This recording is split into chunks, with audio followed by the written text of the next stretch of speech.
1 करोड़ से ज्यादा लोगों को पक्का मकान दे दिया गया है। अगर मैं बात करूं आयुष्मान भारत की, तो 5 करोड़ 45 लाख लोगों को मोदी जी के आशीर्वाद से सालाना 5 लाख रुपए का हेल्थ कवर दिया गया है। 5 लाख रुपए का हेल्थ कवर उनके विकास के लिए, उनके स्वास्थ्य की चिंता के लिए यह एक बहुत बड़ा काम हुआ है। और मैं इसलिए आपको बताना चाहता हूं कि मैं प्रदेश में भी स्वास्थ्य मंत्री रहा, मैं देश का दूसरी बार स्वास्थ्य मंत्री हूं।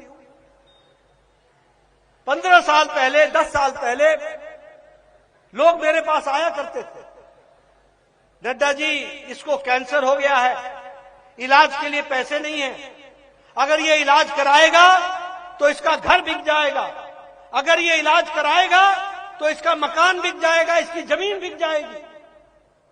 कोई कहता था इसका बाईपास होना है, अगर ये बाईपास कराएगा तो इसका घर बिक जाएगा, इसके पास आर्थिक स्थिति नहीं है।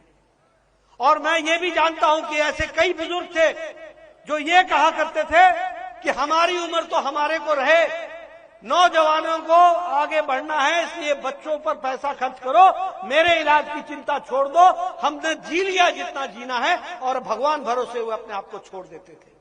ऐसे लोगों को आज प्रधानमंत्री मोदी जी ने 62 करोड़ लोगों को, 1 करोड़ 40 लाख की जनसंख्या में 62 करोड़ लोग और बिहार के 5 करोड़ 45 लाख लोगों को इसमें जोड़ा है और 5 लाख रुपए का सालाना हेल्थ कवर दिया है ताकि वो गंभीर बीमारी का इलाज करा सके। ये परिवर्तन आया है। इस तरीके से देश को स्वस्थ बनाने का काम हम लोगों ने किया है।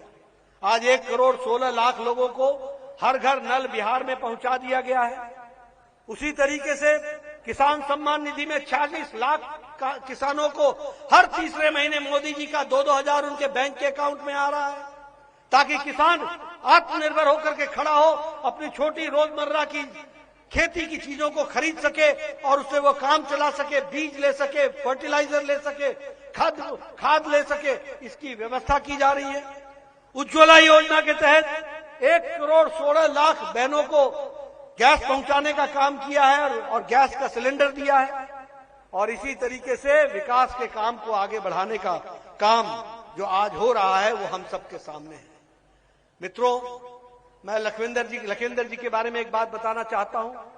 ये एक ऐसे प्राणी हैं जिन्होंने न घर देखा, न सुबह देखा, न शाम देखा, इन्होंने देखा तो सिर्फ फतेहपुर की जनता को देखा है। इस बात को हमको समझना चाहिए।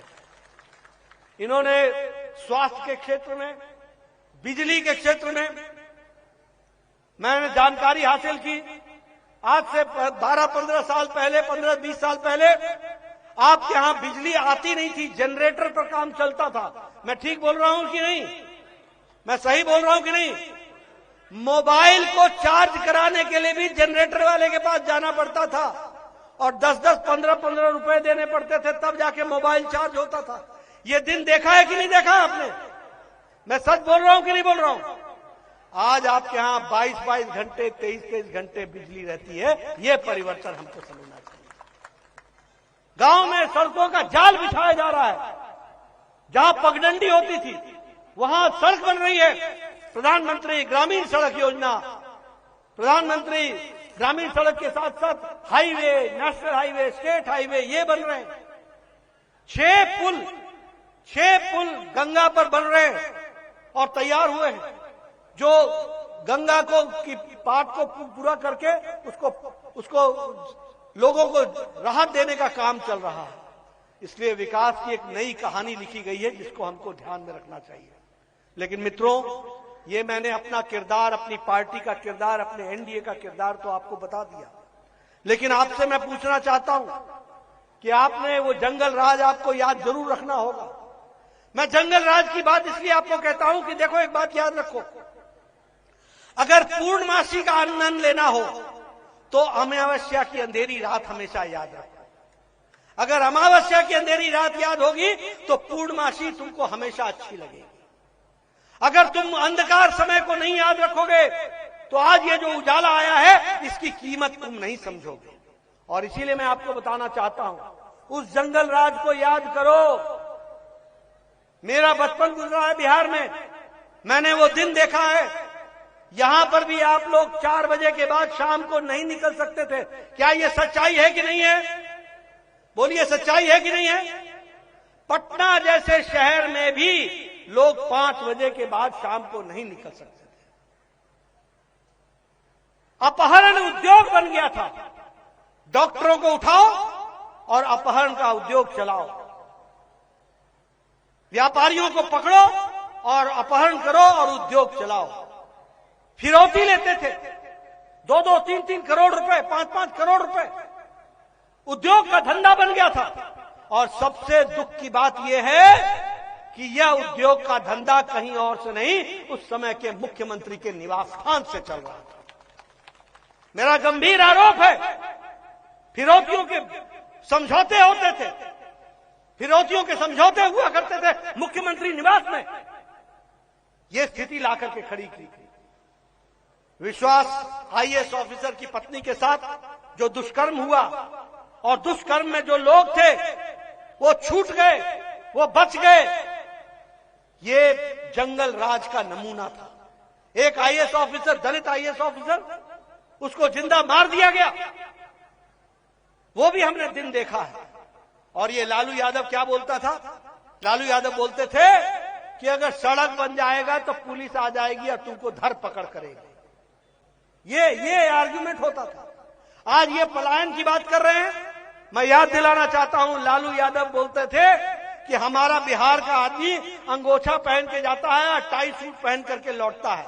ये पलायन को इस तरीके से देखते थे और आज ये पलायन की बात करते हैं। आज जिस तरीके से बिहार, अगर बिहार के लोग दुनिया में काम कर रहे हैं तो प्रधानमंत्री मोदी जी ने इस छठ के और दीपावली के अवसर पर 12,000 स्पेशल ट्रेन लगाकर उनको छठ और दीपावली में घर पहुंचाने का काम किया है। इसको आपको याद रखना चाहिए।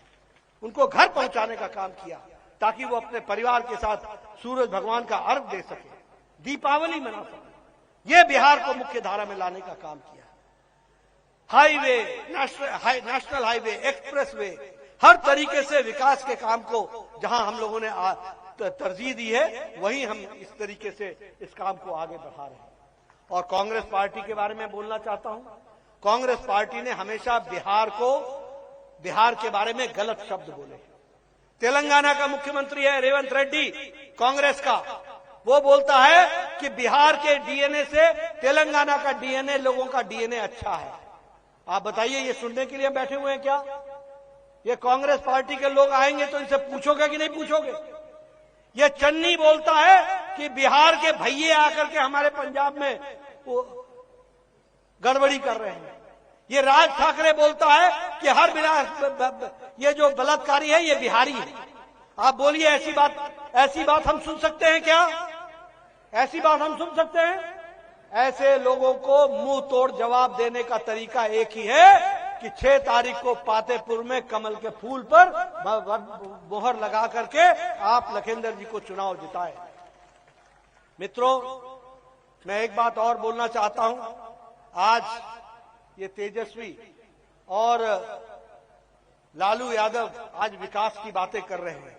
इनसे पूछो कि तुम्हारे राज में, तुम्हारी माता की राज में, तेजस्वी की माता जी के राज में और लालू जी के राज में, तेजस्वी के पिताजी के राज में किस तरीके का अंधकार था, किस तरीके के गुंडा राज था और किस तरीके से कानून व्यवस्था ठप थी।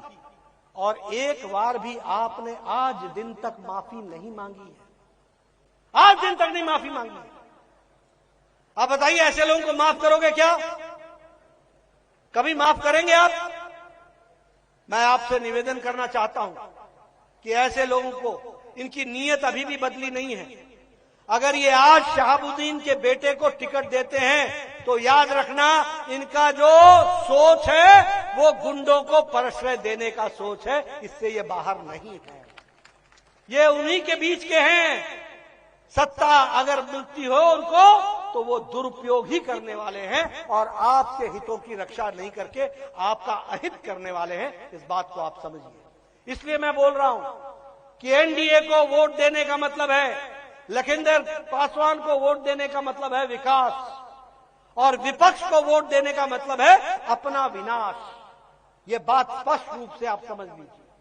और मैं एक निवेदन आपसे और करूंगा अंत में, मैं ज्यादा समय आपका नहीं लेना चाहता, लेकिन मैं एक निवेदन नौजवानों से करूंगा, क्योंकि आपको कल्पना नहीं होगी कि ये जंगल राज क्या था, ये अंधकार राज क्या था, ये गुंडा राज क्या था।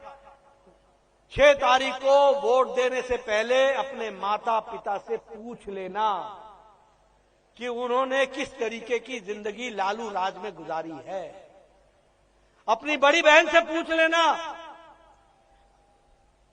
अपनी चाची से पूछ लेना कि लालू राज में महिलाओं की क्या स्थिति थी और आज नीतीश कुमार के राज में किस तरीके से महिलाओं का विकास हो रहा है, इस बात को समझ लेना।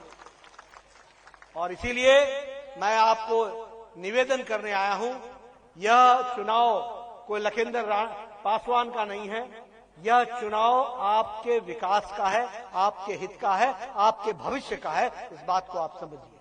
और इसीलिए आप एनडीए के कैंडिडेट लखिंदर राणा जी को चुनाव जिताएं, यही निवेदन करना है। बहुत बहुत धन्यवाद। जय भारत, जय बिहार। बहुत बहुत आभार सर। अब मैं वैशाली जिला भारतीय जनता पार्टी उत्तरी के जिला अध्यक्ष